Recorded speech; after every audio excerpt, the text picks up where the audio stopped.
Bonjour à tous, bienvenue dans Cult and Click, je suis Kerr, il est Big B. Bonjour. Et bienvenue dans le pays du Mordor où s'étendent les ombres. On est là aujourd'hui pour vous parler du Seigneur des Anneaux, bien évidemment avec la série télé. Oui, il va y avoir une série télé, elle est faite par Amazon. Comment ça, Amazon ne fait pas que de la livraison de colis ouverts? Non, ils font aussi des séries sur Amazon Prime. Et ils ont prévu une série qui à mon avis va faire grand bruit, qui est le Seigneur des Anneaux, la série la plus chère de l'histoire, la série la plus ambitieuse. Et ça tombe bien, c'est le sujet de notre vidéo. On va parler de l'énorme ambition de la série Le Seigneur des Anneaux, parce que quand on adapte sur petit écran un univers aussi riche et une œuvre aussi exceptionnelle que celle de Tolkien, forcément, on ne peut pas faire les choses à moitié. Donc voilà, je te laisse Et c'est commencer. pour ça que tu t'es fait la coiffure de Pipin. Alors, donc, parlons peu, parlons bien. Il Déjà, a des bouclettes pourquoi est-ce que c'est Amazon qui diffuse la série? C'est une question qu'on peut se poser parce que quand Tolkien Estate, donc qui est de la société qui gère les droits des œuvres de Tolkien, en fait, a accepté de répondre à un appel d'offres sur chez qui, eh bien, ils allaient diffuser, enfin, qui allait pouvoir diffuser la série. Alors, il y avait sur les rangs, alors, c'était une réponse secrète, donc ce ne c'est que des suppositions, mais visiblement, Apple, qui veut aussi sortir une plateforme vidéo, était sur les rangs. Il y avait comme ça donc plusieurs mastodontes. Il y avait Et Cochon. Netflix aurait aussi sans doute essayé de répondre, mais c'est Amazon qui a eu le projet. Et ce qui peut sembler étonnant, Amazon a eu le projet en payant beaucoup moins que les autres. Alors beaucoup moins, attention. On estime que les droits auraient été sans doute de plus de 200 millions de dollars. Donc c'est incroyable. Et en fait, pourquoi est-ce qu'ils auraient eu les droits en payant moins que les autres? C'est tout simplement parce que la mission première de Tolkien Estate, c'est de faire connaître l'œuvre écrite, donc les livres de Tolkien. Et évidemment, dans la proposition d'Amazon, il y avait non seulement la diffusion de la série et sa production sur Amazon Prime Video, mais aussi un programme de communication sur la plateforme Amazon sur les livres, et qui justement aurait fait pencher la balance du côté d'Amazon. Alors, on parle de chiffres. À l'heure actuelle, est estimé, donc là on est mi-2019, est estimé les moyens de production mis en place à quasiment 1 milliard pour 5 saisons. Donc ils sont déjà en train de réfléchir à 5 saisons, ce qui ferait une moyenne suivant donc les droits qui ont été payés, entre 200 et 250 millions maximum par saison. Pour donner une idée, une saison de Game of Thrones sur lequel tout le monde dit ils ont craqué les moyens, c'est 80 millions. Donc là, imaginez qu'on a vraiment une série qui se donne les moyens financiers. Ça, c'est un premier élément.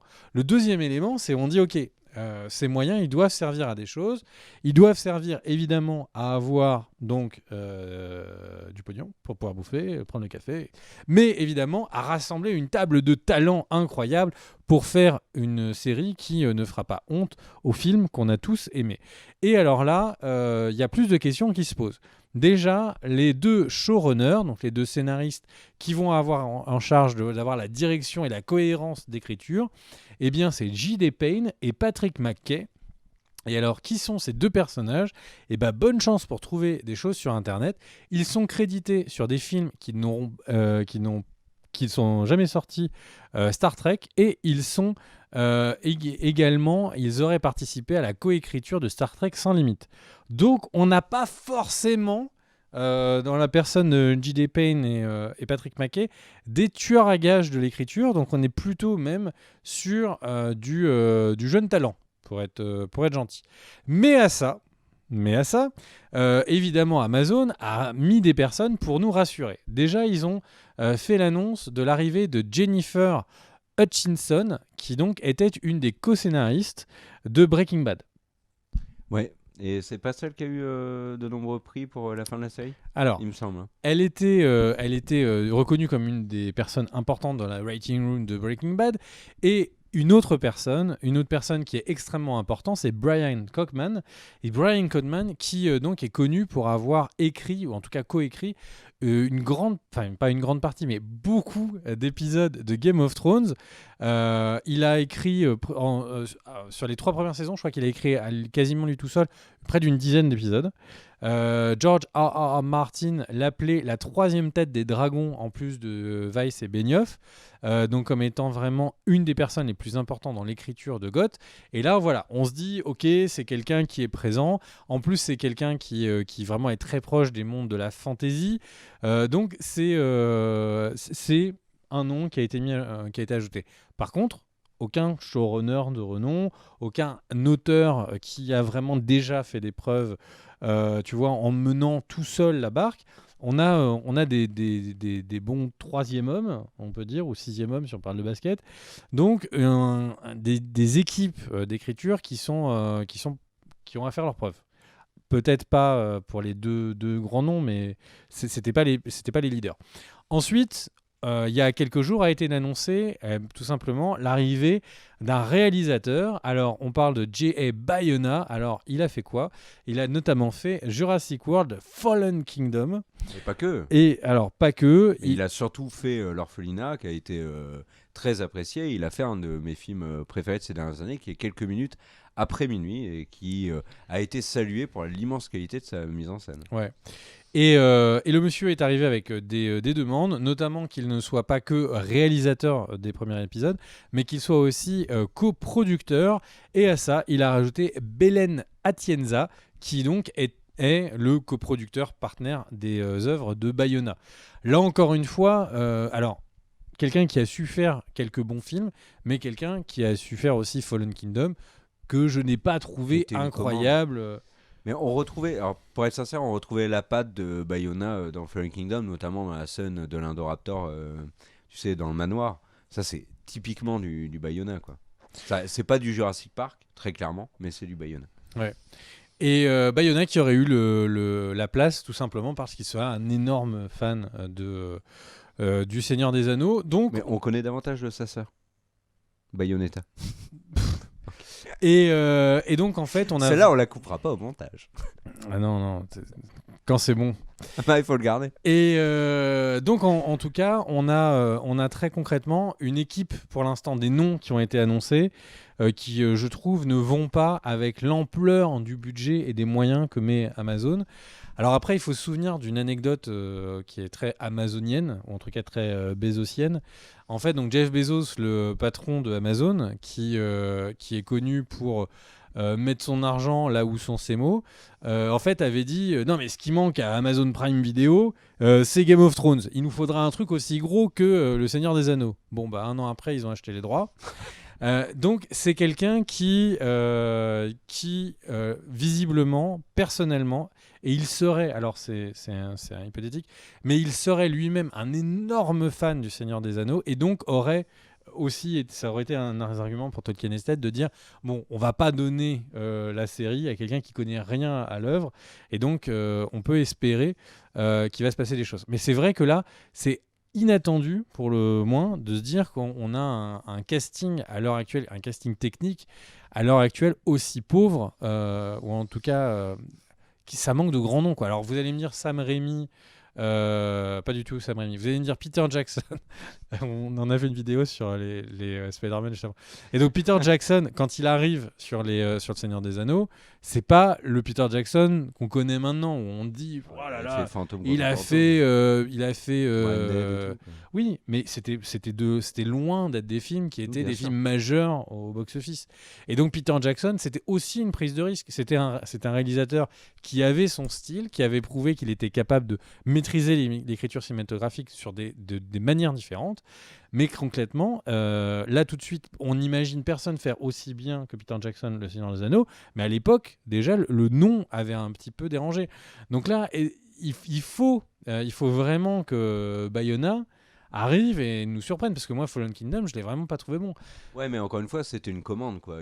Bayona, il a fait Fallen Kingdom, quand il tournait il avait des menottes au poignet, hein. Faut être réaliste. De dire que c'est une commande, c'est un peu facile, parce que quand les films sont vraiment des commandes et que les réalisateurs sont vraiment pas contents, ils partent Et c'est arrivé des derniers films. Bah, regarde, d'ici, Jeunet, il a fait Alien Resurrection, il a toujours dit qu'il détestait le film, que c'était une commande et que voilà, il l'a fait jusqu'au bout.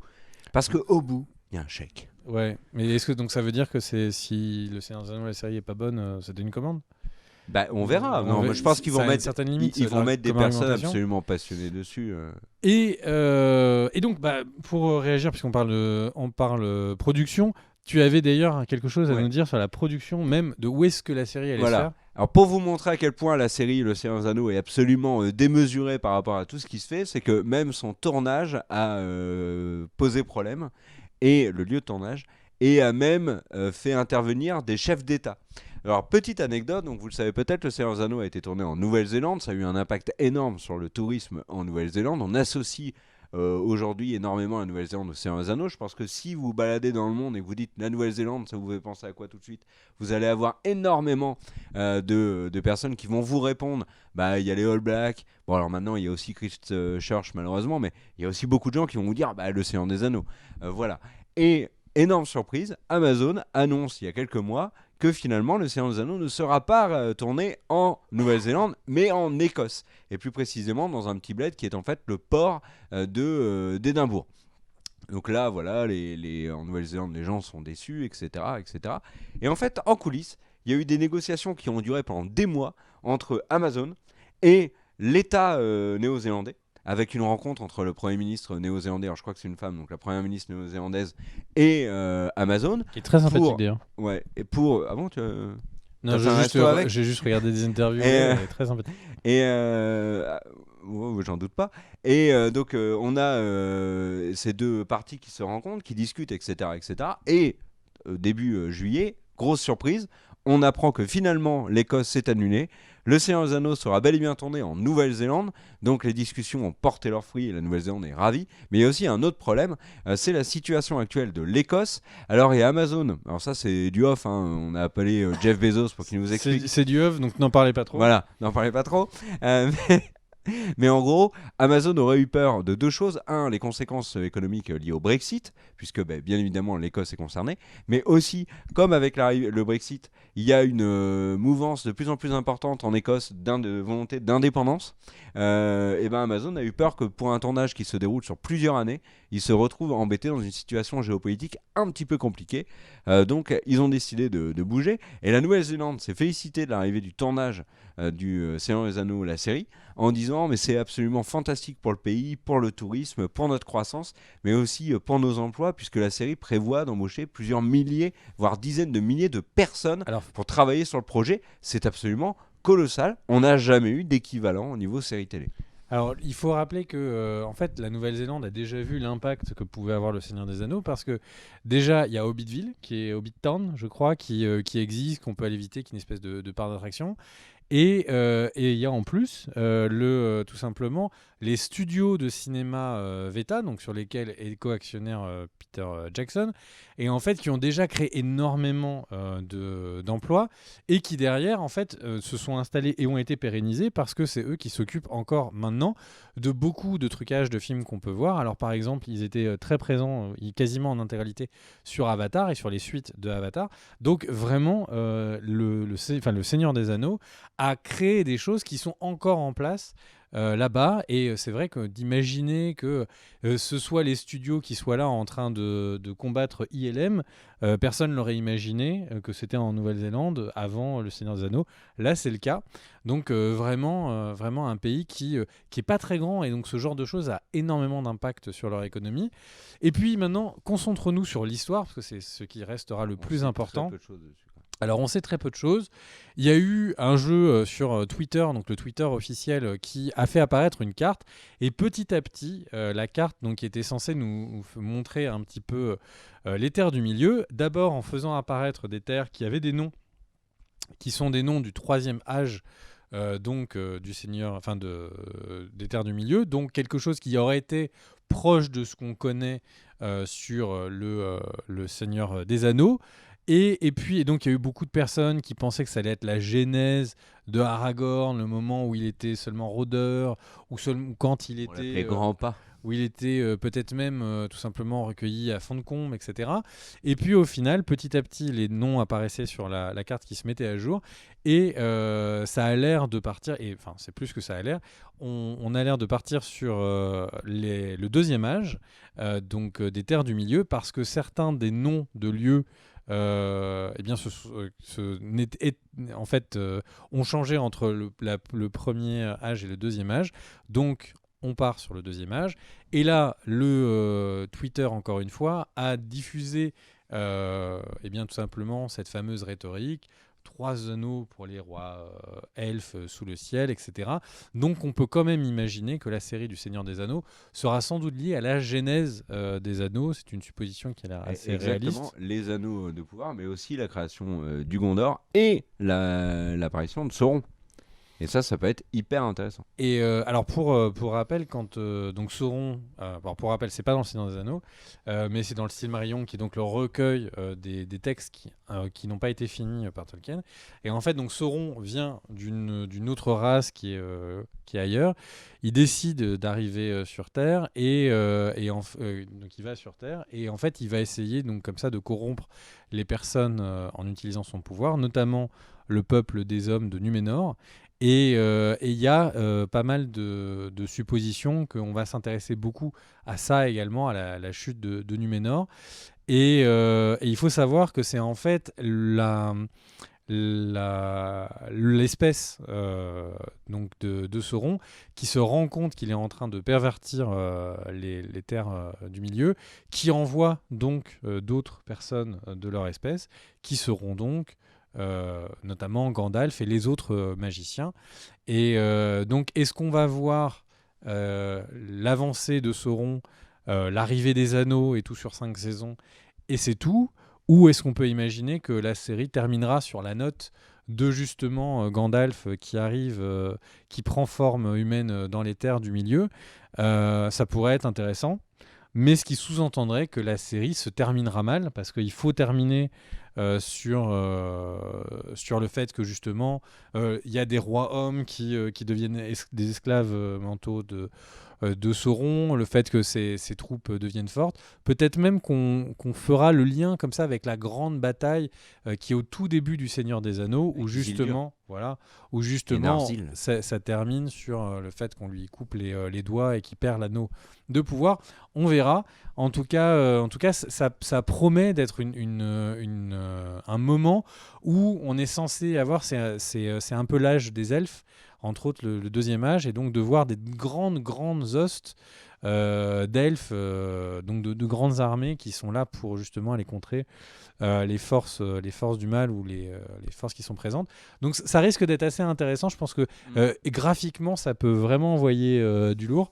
Et en tout cas, bon, série Seigneur des Anneaux, difficile de pas être hypé, mais bon, énormément de moyens, quand même à la toute tête du projet des personnes qui aiment beaucoup le Seigneur des Anneaux. À l'heure actuelle, des personnes qui dirigent le projet, qui n'ont pas gagné la confiance, on va dire, sur le papier, qui méritent autant que ce qu'ils sont en train d'avoir dans les mains. Mais la série n'est pas programmée pour tout de suite. Au contraire. Ça, j'en parle. Et parlons-en maintenant. Alors, n'hésite pas. Pendant qu'on parle là actuellement, et pendant que vous regardez la vidéo, vous ne vous en rendez pas compte, mais il est en train de se livrer un véritable marathon entre HBO, une course, un sprint. Bon, donc du coup c'est pas un marathon, entre donc HBO et Amazon, parce qu'en fait Amazon veut à tout prix sortir le Seigneur des Anneaux début 2021 pour la sortir avant le premier spin-off de Game of Thrones qui sortirait probablement à l'été 2021. Donc voilà, il y a une vraie course. En tout cas, au niveau des infos, puisque tu as parlé de la prod, etc., sachez qu'au niveau du casting, nous n'avons aucun nom, et que du côté de HBO, on a déjà des noms de personnes qui interviennent dans le spin-off, notamment Naomi Watts, et le tournage est particulièrement bien avancé. Ouais, et quand on parle de guerre, alors est-ce que c'est le hasard ou pas? Brian Cogman, dont on parlait tout à l'heure, qui était un des scénaristes importants sur Game of Thrones, était censé être en lead justement d'un des spin-offs de GOT, et là, il y a quelques semaines, pas longtemps après qu'a été annoncé son arrivée officielle sur le Seigneur des Anneaux, et ben son spin-off a été annulé. Voilà. Voilà, c'était notre vidéo présentation sur les folles ambitions du Seigneur des Anneaux, une série pour les amener tous et dans les ténèbres, les lier. N'hésitez Nous pas. lier tous Nous lier, ouais. sur Amazon Prime Video. On je reparlera pense que bien c'est le évidemment de la série et de plein d'autres choses sur la chaîne. Bref, si vous n'êtes pas abonné, c'est le moment rêvé pour le faire. N'hésitez pas aussi à commenter, bien sûr. On les lit, les commentaires, et on réagit le plus possible. Je te laisse le mot de la fin. Choisis-le bien parce que c'est important. Hobbit. Pas mal. Ça roule. Des bisous à tous. On se retrouve pour une prochaine vidéo. Moi, j'aurais fait mon option 2 mots. Et j'aurais balancé Valar Morghulis pour vraiment être dans le thème. Tu vois, le mec qui se trompe pas de saga. Ça roule, des bisous à tous et à bientôt. Ciao.